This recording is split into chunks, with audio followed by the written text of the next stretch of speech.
Alright everybody, welcome to Demon's Tea Room. Let everybody get a chance to come in, sit down, grab a table, grab a drink. Get ready for another epic story of paranormal New Orleans.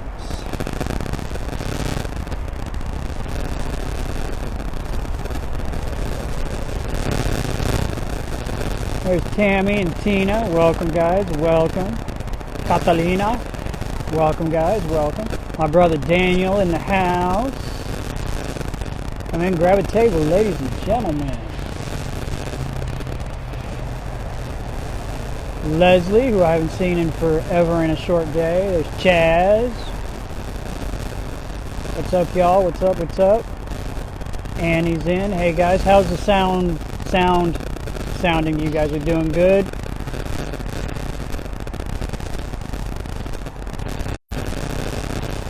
Brother Hewitt is watching in the house.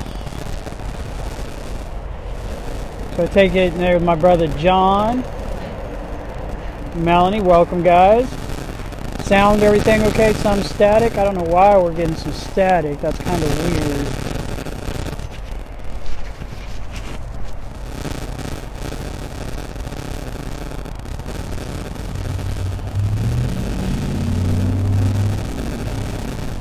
Check my connections, just make sure.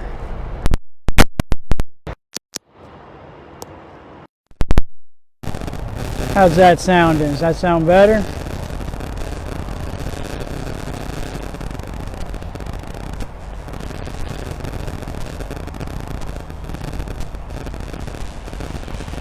Bit of static.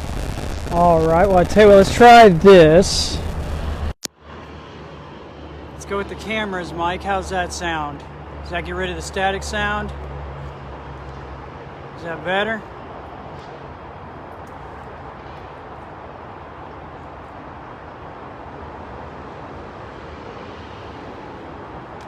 Yeah, we are getting just a little bit of wind out here.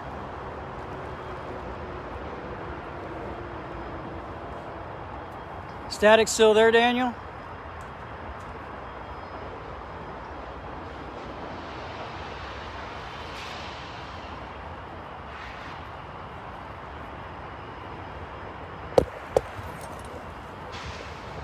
Okay.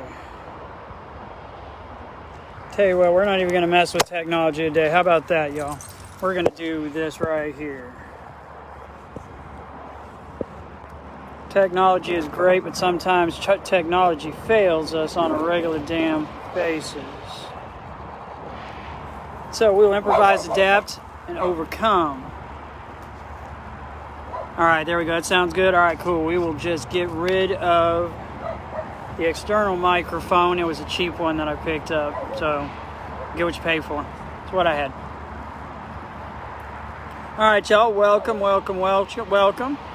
Get everybody inside, grab a seat. Listen to Ryder bark in the background, anything that moves outside of the fence.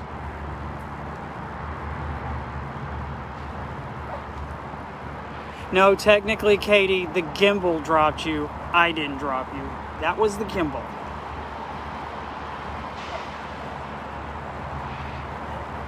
There's my other daughter, Brittany, the techno witch.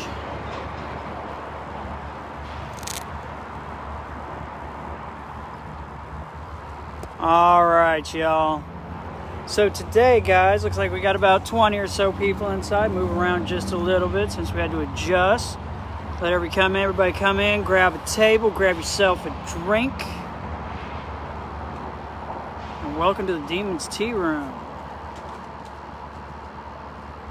It's a beautiful day out here in New Orleans in the middle of the hot zone. Probably a nice balmy 70 or so degrees, slight breeze blowing.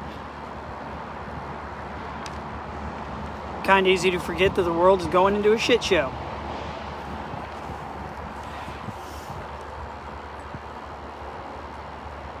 What's up? All right, y'all. Well, today we are going to talk about one of my favorite houses here in the city of New Orleans. And if you've been on some of my tours occasionally, we used to take you guys by here on a regular basis. Here we go with some of those more high-speed, low-drag, hua-hua graphics. that the graphics department sets up, aka me. We're going to talk about that lovely little building right there. That, ladies and gentlemen, is the mortuary. Now, the mortuary is located, hold on, we forgot one thing, guys. We forgot to start the war clock. Kaiju's in the distance. Start the counter. All right, there we go. So, introductions for some of the, because I'm seeing some names in there, people that I haven't seen before. So, my name is Cedric. I am the lead investigator and founding member of New Orleans Paranormal Explorers. Put the first letters of that together, it spells NOPE. We're the official NOPE team, and we do paranormal investigations all across the country. Well, at least we did before the nasty virus decided to show up, but we will again. I am also a master leathersmith and prop builder here in the beautiful city of New Orleans. And you have found your way into the Demon's Tea Room, not your grandmother's cup of tea. So come in, grab a table, grab your favorite drink. We have a lot of brewers in the house, so maybe you can talk to some of them about getting you something a little bit more leaded instead of unleaded. Cozy up next to the fire just a little bit. Close your chairs in a little bit. Let's talk about those things that go bump in the night. Now, like I said, today we're going to talk about the mortuary. Now, the mortuary is located down in the greater city of the dead at that intersection you guys hear me talk about a lot. There at the intersection of Canal and City Park Boulevard, where a lot of our cemeteries are located. There's a huge mass amount of cemeteries right there.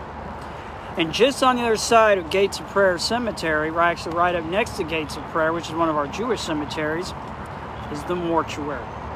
Now, the building that is the mortuary was originally built in 1872 by a couple by the name of John and Mary Stately.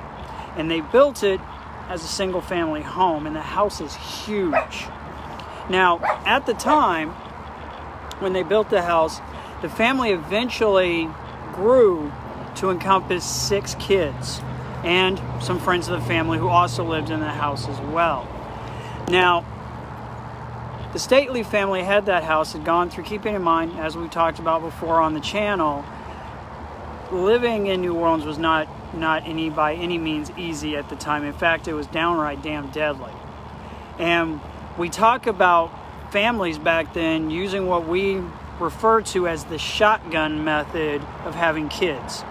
You had as many kids as you possibly could, hoping that at least 1 or 2 of them would survive into adulthood. Now, the Stately family had 6 kids, and 2 of those kids were Daniel and Sadie. Now, we're going to be talking more about Daniel and Sadie because they're gonna pop up a lot during this story. Now, unfortunately, young Daniel passed away around the early 1900s, around the turn of the century. He died of yellow fever, and a lot of the family had been wiped out by yellow fever. Now, young Sadie was about 3 years old when she passed away. And when she passed away, she used to play next door in the cemetery, because the cemetery, and I'll see if I can show you guys on our high-speed graphic right here. So on our high-speed graphic, let me see where I'm at. All right, so this right here is Gates of Prayer Cemetery. All right, so the cemetery itself butts up right next to the house. And Sadie would play next door in the cemetery just like a playground. No big deal for her. Well, that was until one day when the family found young Miss Sadie, unfortunately, face down in the cemetery where she had passed away. On her death certificate that we've been able to get our hands on, it just says natural causes. And her brother Daniel and herself are interred next door in Gates of Prayer Cemetery. And when we do the tour, we used to be able to go into Gates of Prayer Cemetery and we could take you guys in and introduce you to young Daniel and Sadie because their graves are right there. Small itty bitty little graves. Keep in mind she was only 3 years old. Now, the house stayed a personal family house just up to around the 1920s. In the 1920s, it was sold off, and it went through multiple different owners as a private residence all the way up until 1928. Now, in 1928, it was purchased on behalf of the P.J. McMahon Funeral Company and was turned into the premier funeral home in the continental United States. This was a one-stop shop for all of your burial needs. It had a place where you could come in and buy your caskets, had cold storage, had an area down in the basement for embalming. They had taken the upper floors where the bedrooms were at, and they had turned those basically into suites, into apartments, so that families could stay on the property close to their loved ones until it was time for their internment. Keeping in mind, in this time period, 1920s, 1930s, going to a funeral home was a novel concept. That was something new. To this time period, most funerals were held in the family homes, in the front parlor. So going to a funeral home was a novel new concept. And P.J. McMahon Funeral Home very rapidly became, like I said, the premier funeral home for most of the Gulf Coast part of the United States. And so it's estimated that there was over 20,000 plus funerals held inside of what we today know as the mortuary. Now, it was a mortuary all the way up until 2004. In 2004, P.J. McMahon Funeral Company moved out of that building to another location somewhere else in the city, and the house went abandoned for a short period of time. August 29, 2005 hits. We get slapped in the face with Hurricane Katrina and we lose the levees. House has some damage to it, keeping in mind the water level in and around that area was 10 to 15 feet. So the house pretty much just sat abandoned. Now there was some damage to the house, there was floodwaters inside, but the house itself had rode out the storm. Keep in mind, house built back from the 1870s was built, pardon my French, like a brick shit house. The thing could take abuse, okay? It had weathered hurricanes and floods and fires and everything that New Orleans and southern Louisiana could throw at it. So it went abandoned for a few years, up until 2007. Now in 2007, a gentleman, I'm going to check my notes, make sure I get his name right. A gentleman by the name of Jeff Bourne moves into the city of New Orleans, and he buys the property. And he has an idea because he owns other haunted attractions around the country. So he buys the mortuary, and he's going to get ready to turn it into a haunt location. Now, when they opened this place up, it was in really, really bad shape.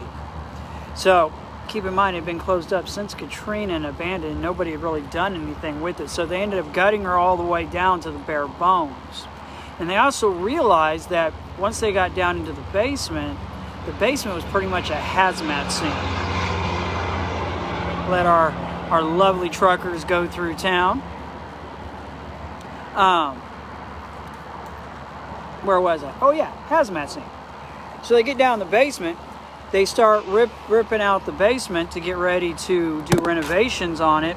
And they find out rather quickly that 70 some odd years of doing embalming operations and not properly disposing of the body fluids properly was a slight issue. They let them kind of soak into the wood floors and the wood walls. So, hazmat scene. So they had to come in, completely gut it, totally and completely out. Now today, the mortuary is open on a yearly basis.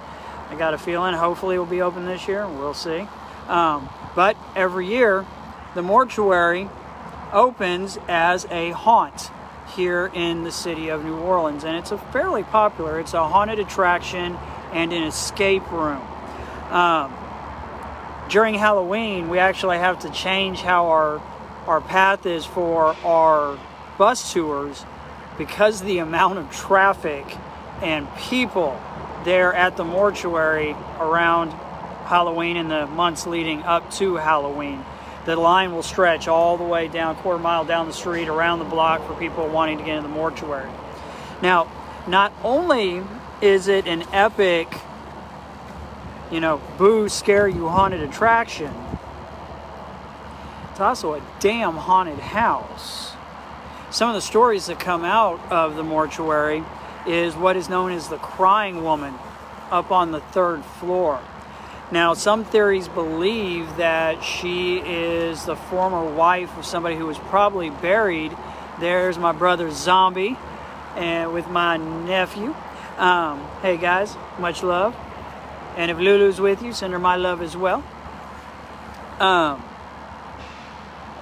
That she is the spirit of a individual who had her husband buried there in the mortuary, and to this day she still goes around trying to find her husband. She's known as the crying woman because she's been reported by numerous guests as well as those who work at the mortuary during the haunt times. Having seen her, a lady will walk up just as solid as you or I, and she'll ask, "Have you seen my husband? Have you seen my husband?" When people are like, "No ma'am, I ain't seen your husband," she'll start crying and she'll go walking off down the hallway, and then she'll disappear in front of people's eyes, and you'll hear her cries go off into the distance. Now, down on what is technically the 2nd floor, you'll hear kids moving around, playing, laughing, that sort of thing's been reported for years. Now, where this one gets interesting is we've actually, one of the owners of Haunted History, our company, as well as a former paranormal investigator, that house is opened up throughout the rest of the year as a location for paranormal teams to go and investigate. So they were in there at one point. There's a hallway that runs down the center of the 2nd floor. And since you're dealing with kids, one of the things we like to do all the time is we like to bring trigger objects to give those kids something to play with. So they brought a little red ball, set it in that hallway, said, "All right guys, here's a ball for you. Feel free to play with it if you want to." Ball didn't move. So they went off, continued doing their investigation, and one of the investigators had an idea. I'm like, "You know what? I got an idea, let's try this." So they take the ball, they just push it down the hallway. First time, rolls down, nothing out of the ordinary. All right, cool. Sometimes it works, sometimes it doesn't. So as they're getting ready to leave, he's like, "I want to try that one more time. Something just is telling me." So they take the little red ball and roll it down the hallway one more time. This time, that ball rolls all the way down to the end of the hallway, bounces off the back wall, starts rolling back, and stops dead center of the hallway, like somebody put their foot on it. Then the ball lifts off the ground about half an inch to an inch or so, bounces once, and continues to roll right back down the hallway to the investigators. Now, that in and of itself is epically awesome. But it gets better. Keeping in mind, when we do investigations, we will set up digital voice recorders throughout an entire location, and we will leave those digital voice recorders rolling through the investigation. Now, at the exact same time that this ball decided to do its bounce and roll back, on a couple of those digital voice recorders, you very distinctly catch what is known as a Class A EVP. Now, real quick, pause button. Little class on EVPs, electronic voice phenomena. EVPs are categorized in a couple different levels, Class A, B, or C EVPs. Now, a Class C EVP is, okay, there's something in there, I think maybe I can hear something, but I'm not sure. Class B EVP is one of those ones where you're like, okay, yeah, there's definitely a voice there, and I think it says this, all right? So there's still some opening for conjecture on what's being said. Class A EVP, that's the Holy Grail. That is a clear, distinct voice coming across when there should not be a voice there. You can tell what is being said without somebody saying, I think I hear this, and thus putting that thought in your head. No, it is I don't want to say crystal clear, but it's as close to a crystal clear EVP that you can get. And what they picked up on those digital voice recorders was a Class A EVP of a young girl saying, "Stop it, Daniel. You're not supposed to do that." Now, the two kids that haunt the second floor of the mortuary are Daniel and Sadie. Last name, Slightly. Now, Daniel and Sadie have been heard all over the house, but they particularly like the second floor. Making sure my clock keeps going. There we go. They really like the second floor. They like messing with people on the second floor. They're just normal kids. They like letting people know that they're there. They like touching. One of the cool things is Sadie has been seen in Gates of Prayer Cemetery a lot.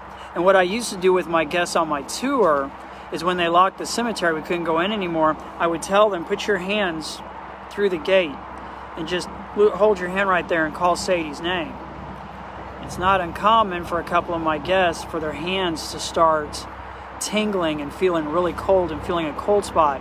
Like, say, somebody about the size of a little girl walking up holding your hand.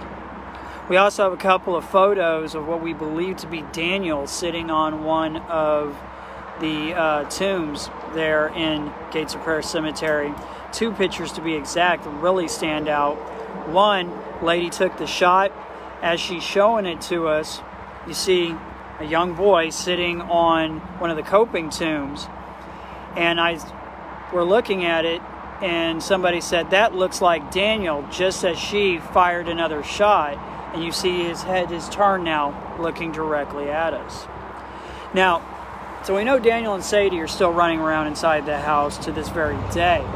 Now, down in the basement, and over in the back corner of Gates of Prayer Cemetery, but he predominantly likes the basement, is one of the old morticianers that worked at the P.J. McMahon Funeral Company for almost 30 years.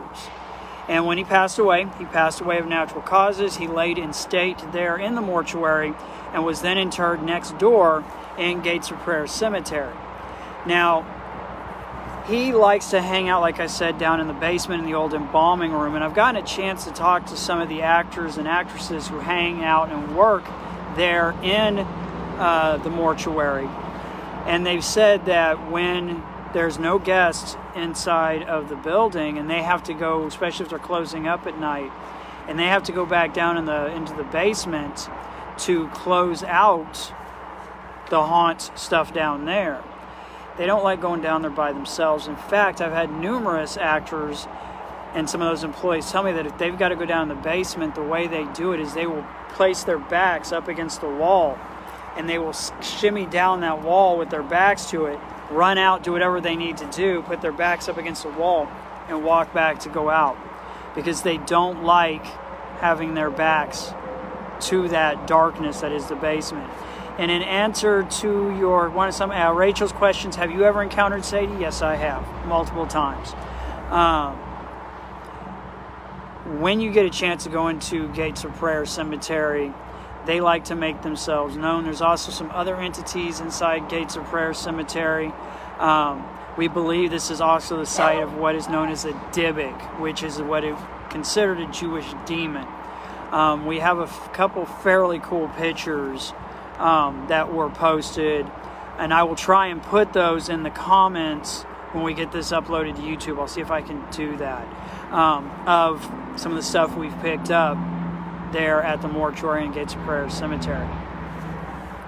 Now, it's also known that the mortician will also show himself in the back corner of Gates of Prayer Cemetery. We've also got some really good shots that some of my guests have taken, seeing a rather large, tall gentleman, black suit, black top hat, back there in the back corner. And so we believe that is the former morticianer who used to work there. Now, I'm checking my notes real quick because there was a gentleman by the name of Cody McLean, that's him, who was interviewed. He is one of the employees that works there at the mortuary. And he had a story that they were in the mortuary getting ready to shut it down after a night of doing the haunts. And he said, somebody asked, said, have you seen the ghost? Has she made herself known to you? Something to that effect. And he said, oh, are you talking about Caitlin? And supposedly Caitlin is one of the spirits that's been seen down on the first floor, female spirit. And he said at that point he felt like somebody had walked up and he could actually feel a hand grab his wrist and he could feel the fingers close around it. And he said all of a sudden he just, something popped into his head. He said, Caitlin, please stop. You're scaring me. All of a sudden the hands let go and he heard a giggle make its way down the hallway. So apparently Caitlin is on the first floor. So once we get through this pandemic, ladies and gentlemen, you can come down and take a tour or go into the haunt if it's around November or October of the mortuary. It's a gorgeous, gorgeous, gorgeous house. They've done a very good job at renovating the building. It is, even if you're not there for the haunt, to just walk around inside the house, it is gorgeous. So it's open November to October. I believe they will also do private tours. Not sure what those cost or what they run. Last I heard, they had stopped opening it up to paranormal teams. As soon as we get through the thing that we are all going through right now, my plan is to see if I can't finagle the Nope team's way into the mortuary to do an investigation. So that is the mortuary. A little bit of history there on the mortuary there in the greater city of the dead at the intersection of Canal and Governor. All right, so it looks like we dropped it for a second, but I think I got us back. All right, we're back. Cool. So some updates on the city. Stuff is about the same like it was yesterday. All numbers are going up, as we talked about. We're still down in full, complete, and total lockdown. You're only allowed to go to grocery stores, gas stations, and they ask when you go out, you don't have to take the entire clan. Just take one person to go do your shopping for you. I will say, having gone to Walmart the past couple of days to go grab some things that we needed here at the house, you can definitely feel a shift in people's attitudes. It's starting to get a little bit more intense, a little darker. So we'll see where that goes. But other than that, everybody here just trying to keep our spirits up. It's kind of difficult. It starts to get to you after a little bit. Update on Rose. Rose is doing much, much better. She got through it, as well as her husband Adam, who are two very dear friends of ours. Rose Sinister, you can look her up. She does a podcast. She is one of our tour guides and part of the Vampire Clan, as well as my walking vampire encyclopedia for all things vampiric. She is feeling better. Evie is doing a lot better. In fact, I will grab you guys and take you and show you right there. Let's see if I can see her. There she is. Say hi, honey. Hi, guys. There is the gem of my life sitting right over there. She's working on just like yesterday, working on the Victory Garden, deciding where we're going to be planting things and putting things. The Victory Garden is helping us keep our sanity. And on that keeping sanity thing, we're getting the mixer up and operational. Batty, my Techno Witch daughter, is helping me get the mixer channel up and operational. Like I said, guys, we're doing our best. We've been doing test feeds, but it's a matter of trying to strip almost everything out of my laptop to try and get it to do a live stream. If that doesn't work, as I said yesterday, if I have to, I'll go with using the phone or the tablet, and we will try to complete the mission. I used to have a saying in ASI, and I put the little sticker back up over my work table that I stole from NASA. Mission failure is not an option, so we will get it to work somehow. As always, y'all, Donations are always, there's donations links on the YouTube channel for if you want to donate to the Demons Tea Room. That's helping us out a lot right now, considering how you guys are my job. So until we get the tourist industry back, we're going to try and survive how we have to survive. After all of this clears out and the pandemic is over and we're able to start up again, those donations go to getting equipment for the Nope team, just so you guys know where all of your hard-earned and hard-fought money goes. And trust me, you have no idea how much it means to me for all those that you guys have already donated. I have no words. Other than that, this will get posted up. Yesterday's episode will be posted. We had to do some stuff around the house last night, so Evie is my production manager.